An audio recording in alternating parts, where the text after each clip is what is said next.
Selamat datang kembali di Hospital Consulting. Kali ini saya mau tunjukkan langsung sebuah template penyusunan struktur dan skala upah ya. Yang biasanya bikin skala upah dari nol itu bisa makan waktu berjam-jam ya, bahkan berhari-hari karena harus menghitung manual, membandingkan data dan membolak-balik koreksi. Tapi dengan template ini semuanya cukup beres dalam hitungan waktu cukup sekitar 3 jam saja. Para HR manager dan pengambil keputusan pasti akan terbantu dengan template ini karena template ini sudah berisi beberapa sheet yang saling terkoneksi ya. Misalnya kamu isi satu sheet lainnya langsung menyesuaikan dengan sendirinya. Gak perlu pusing hitung ulang atau khawatir ada sel yang kelewat kalian sudah terumus ya. Langsung saja kita lihat bagaimana cara pakainya ya. Ini kita sudah siapkan satu dashboard ya. Di sheet pertama ada navigasi ya, tombol navigasi cepat untuk menuju ke sheet yang diinginkan. Seperti misalnya ini introduction ya di sini ya. Tinggal langsung saja di sini ada petunjuk ya. Petunjuk ya, kemudian juga di sini ada disclaimer ya. Disclaimer ini sebagai sanggahan atas hak cipta ini ya.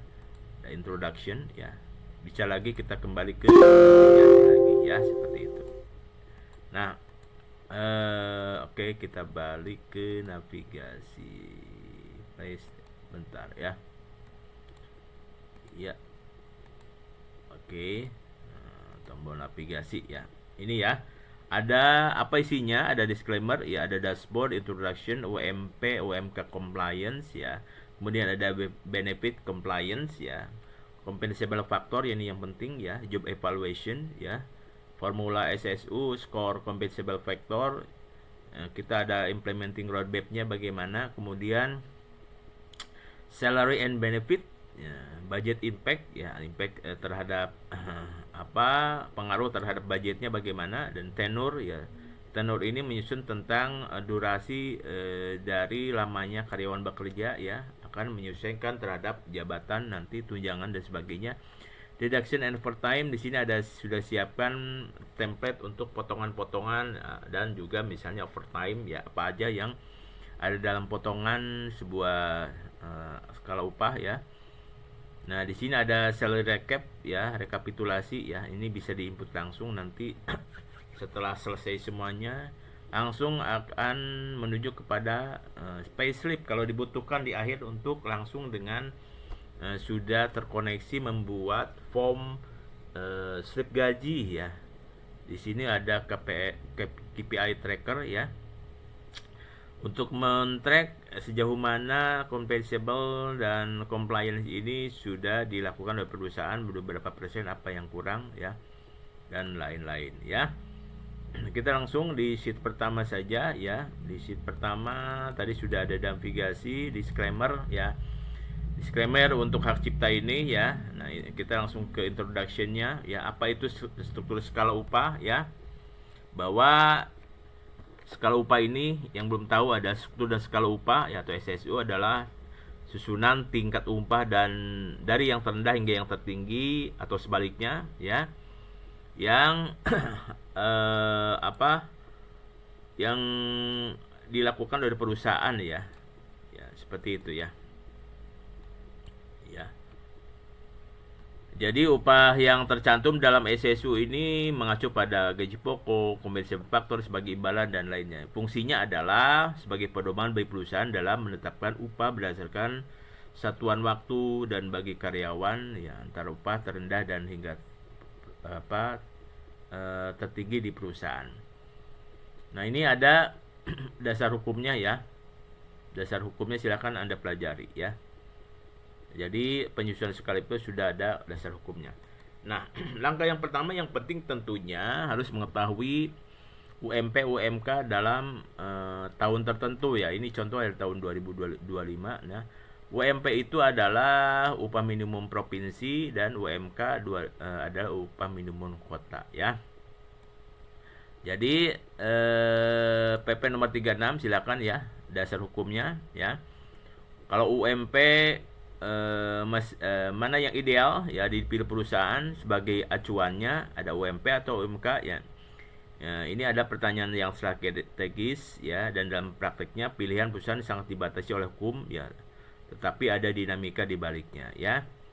Nah, dari sudut pandang hukum atau kepatuhan ya, tidak ada pilihan, perusahaan yang patuh harus mengacu pada UMK jika wilayahnya memiliki UMK yang lebih tinggi. Jadi kalau misalnya gini, UMP di sini UMP Jakarta misalnya ya, UMP Jawa Barat misalnya ya. Nah, Jawa Barat itu kan 2.191 misalnya kan.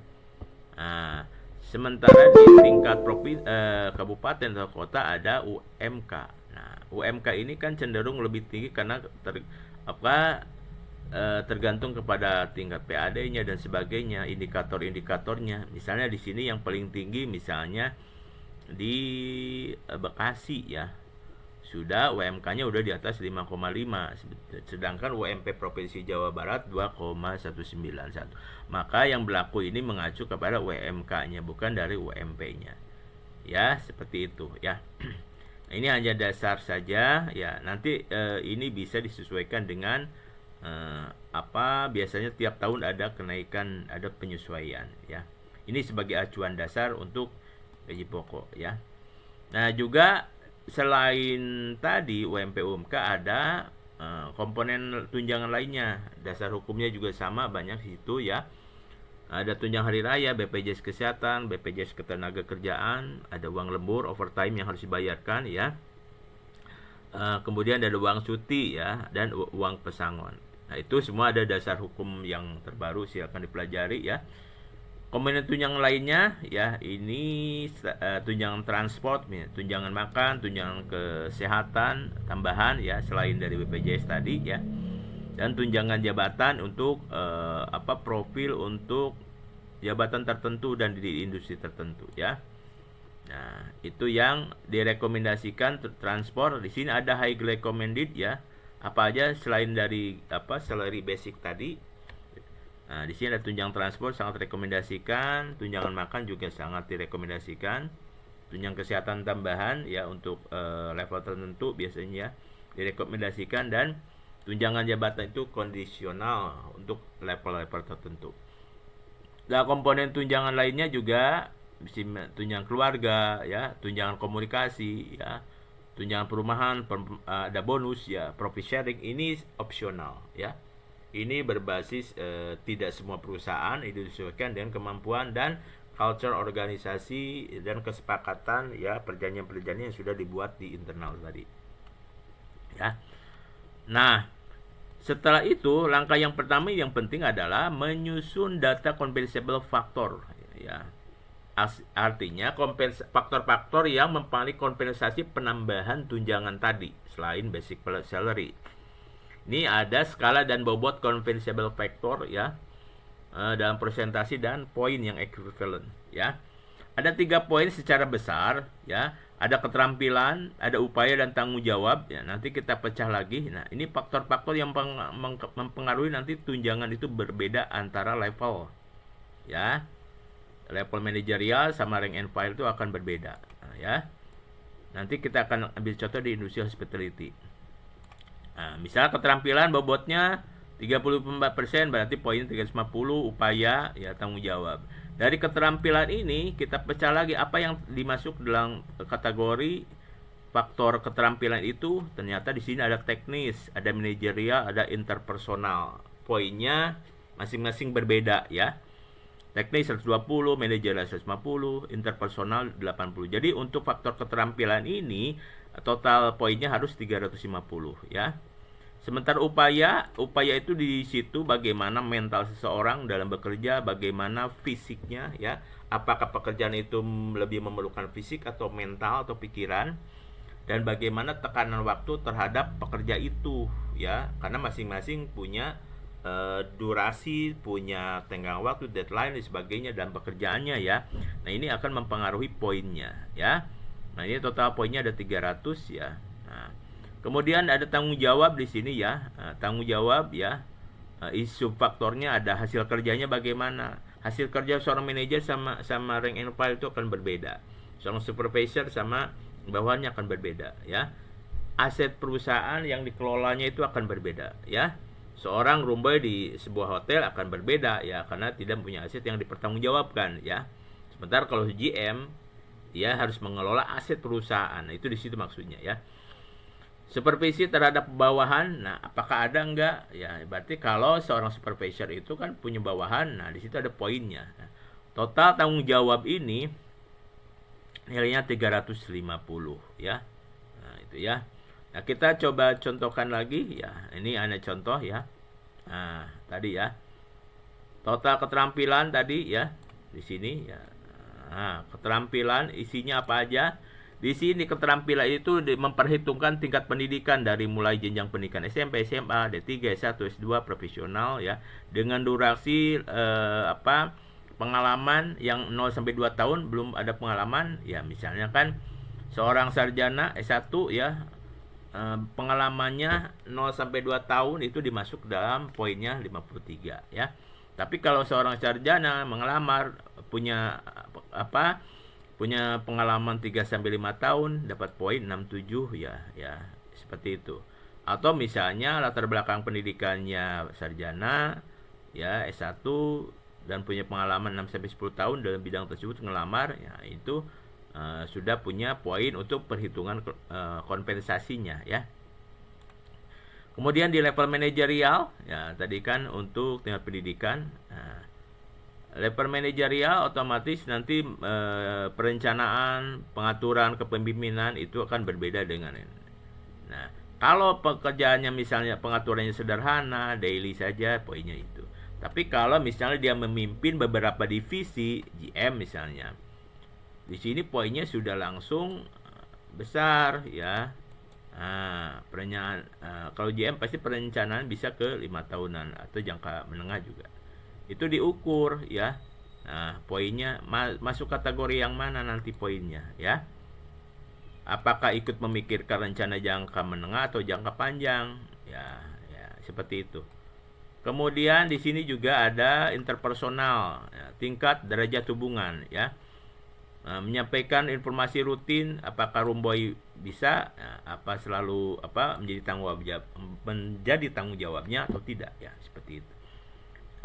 Nah, sementara kalau misalnya GM pasti kan akan memotivasi, mempengaruhi, dia punya skornya yang cukup tinggi misalnya ya, sangat tinggi, ada di 80 misalnya. Karena memang dia itu harus memotivasi, mengelola ya, menjelaskan. Nah, ini di sini ya poinnya sangat tinggi.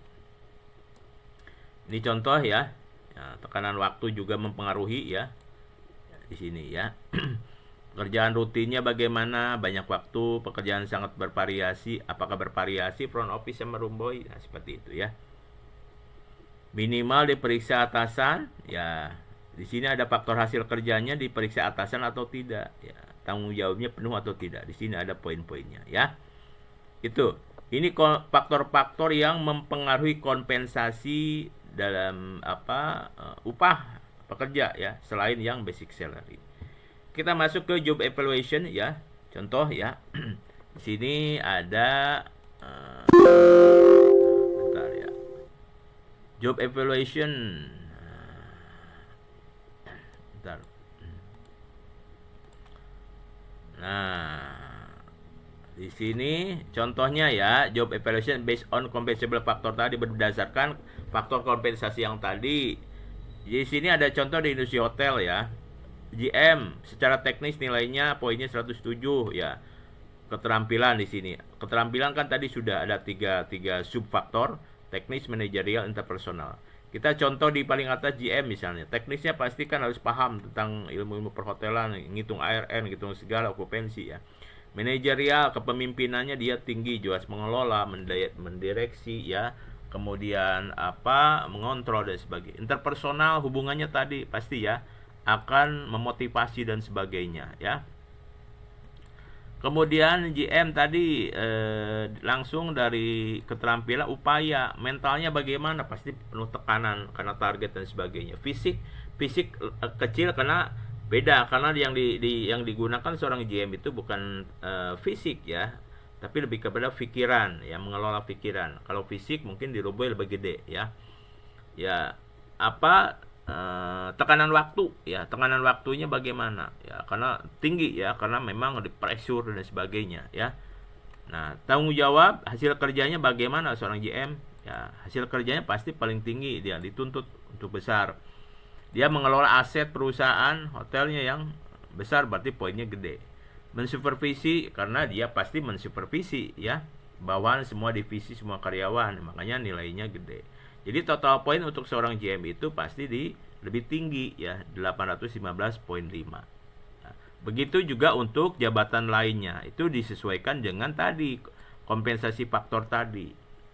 Seorang eksekutif chef bagaimana teknisnya, manajerialnya bagaimana, interpersonalnya bagaimana ya. Mentalnya harus kuat dan sebagainya. Front office manager, housekeeping supervisor, waiter, room attendant. Nah, ini ya, ini contohnya ya. Nah, ini ya, kita masuk ke contoh job evaluation tadi. Keterampilan subfaktor teknis ya, misalnya punya S1 8 tahun ya, poinnya 80 misalnya kan, dari sini ya, dari contoh yang tadi tuh kan. S1 ya 6 sampai 10 tahun, karena tadi ada 8 tahun berarti kan poinnya 80 ya. Itu contoh ya. Kemudian secara faktor keterampilan, subfaktornya manajerial, dia levelnya manajerial, departemen, memimpin departemen, poinnya bagaimana ya, poinnya ya 94 ya di sini ya, ya departemen, memimpin departemen, contoh ya. Kemudian di sini juga ada interpersonal, diplomasi kerjasamanya ya, harus ya, ya untuk front office manager nih contoh ya. Upaya mentalnya harus kuat, variatif, kompleks ya, tidak langsung ya. Kemudian secara fisik sedang ya, lebih nyaman karena mungkin ruangannya AC atau apa seperti itu.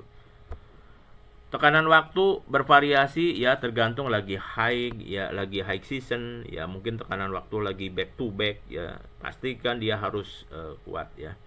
Tanggung jawab ya, hasil kerja, rekomendasi, dampak terhadap departemennya bagaimana, tinggi ya. Dia mengelola aset di front office-nya misalnya 50 sampai 100 juta kalau dihitung secara nilai uang ya. Supervisi pasti dia punya bawahan, berarti secara enggak langsung dan tidak langsung dia mensupervisi bawahannya ya, tugas serupa ya di departemennya. Itu nilai 50. Maka untuk total poin seorang front office manager untuk compensable faktornya bisa di 605 ya. Itu ya.